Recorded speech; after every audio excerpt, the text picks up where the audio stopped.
Of course, going to the States was a huge thing for us because at the time people didn't go to America. We just saw America on TV and American films, and going there at the time was so exciting for us, especially going to LA and California. In fact, the first time we went there, we didn't have a work permit. Instead of playing the gigs that we had scheduled to play, I think we only did one, and then we got in trouble with the Musicians Union and ended up just playing parties for publicity's sake. But then we got into doing quite regular tours, and we were adopted by the American audience who loved our music. In fact, we became bigger in the States than in England.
Yeah, opened my eyes. I mean, I lived in a shithole, in Clapham somewhere. It's really awful. I knew I'd get out of it, but it's just one of those stepping stones you have to go through. And when I saw how they lived out there, I mean, there were blonde girls driving around in expensive sports cars, and 18, 17 years old. Stuff that we would never get in a million years over here. They had it. It was the land of milk and honey out there. And smog. It was great. Well, it was one of Giorgio's many varied ideas to take us one day into Sun Studios in Memphis. And I remember going in, I remember it was absolutely pouring with rain that night. And we were all really excited, and we went in and met Sam Phillips, and we recorded Train Kept a Rollin' on Mr. You're a Better Man Than I. And Sam seemed quite impressed. He was the engineer at the time. And he said, well, yeah, it's a good band. He said, I like the guitar player and the bass player. He said, the drummer's okay when he gets a bit relaxed. Well, I think you're going to have to sort your singer out. So, we said, oh, what's going on? Well, we realised that Keith had a few drinks, and he was a bit of the worst for a few pints. So we had to obviously overdub the vocals at another time. So we did Mr. You're a Better Man Than I there, which became the B-side for Shapes of Things. Yeah, my only frame, my eyes just hurt my brain, but will it seem the same? 'Cause tomorrow will I be older? 'Cause tomorrow may be a soldier? 'Cause tomorrow may I be older than today?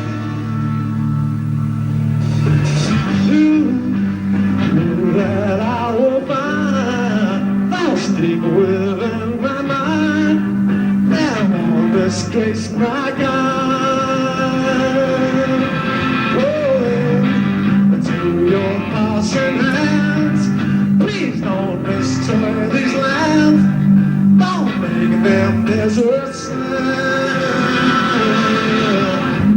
Come tomorrow, will I be older? Come tomorrow, maybe a soldier. Come tomorrow, may I be older than today.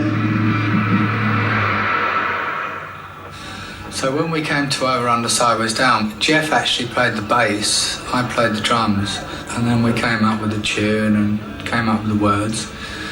And we just got a new manager, actually, Simon Napier Bell, and he actually suggested Over, Under, Sideways, Down.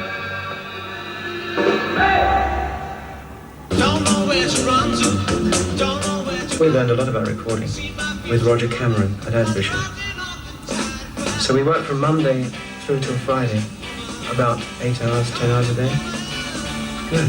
But I didn't like playing live. I didn't enjoy the endless travel. And then if you did have a day off, they'd make you go into do a photo session. So it was getting tiring, and there was no space to do anything interesting, like spend time in the studio and get more creative that way. We were really up shit creek without Paul. We needed that bass. I mean, it was quite clear that we were going to need that, you know, on Smokestack, which is a crowd pleaser. So I thought, well, if we both play guitar, it'll be quite amazing, you know, to have this kind of like tandem thing going on, you know, crazy one side and crazy the other. Who cares about, you know, Paul not being there?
Jeff and I had spoken before about actually how good it would be if the two of us were in the same band in the Yardbirds, and at the time it didn't seem possible because it was known as 5 Live Yardbirds and it couldn't possibly be 6, and then suddenly I was there when the whole band, you know, like one of the guys decided to lead the bass player, and I started on the bass just to help them out, and then we got into the dual lead guitars and it was fantastic, really good.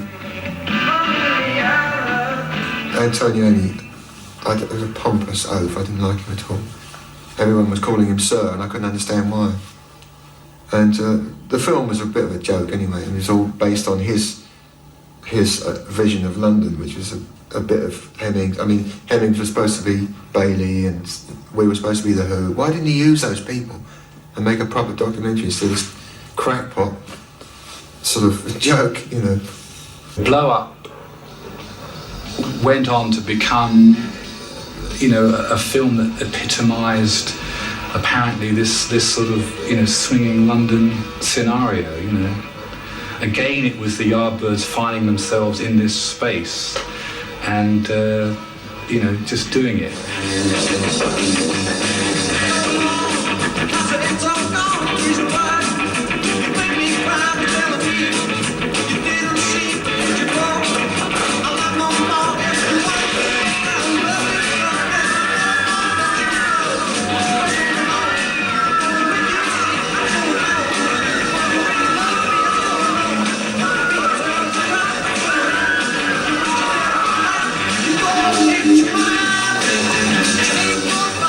The film was a bit of a joke. Crap. I mean, but people loved it. It kept us going. You know, I thought, well, that's the end of us. Because I saw the premiere of it in Los Angeles. We were there, and it was great, you know, for a while, but I didn't like my territory being encroached upon. I wanted to be it, you know, I wanted to do all the guitar work. And when it got to the point where we were exhausted, we embarked upon I think the Dick Clark tour. That was it. I mean, 6 weeks, 6 hours in that thing was enough for me. And to be faced with that kind of travel problem and emotional tear-ups and stuff, and then at the end of that, play a toilet gig with music you didn't really feel comfortable with. It was a recipe for disaster. Things just got on top of me and it cracked up, you know, basically. I wanted to do something other than travel. Just, I don't care what it was, just get it out of my hair, you know.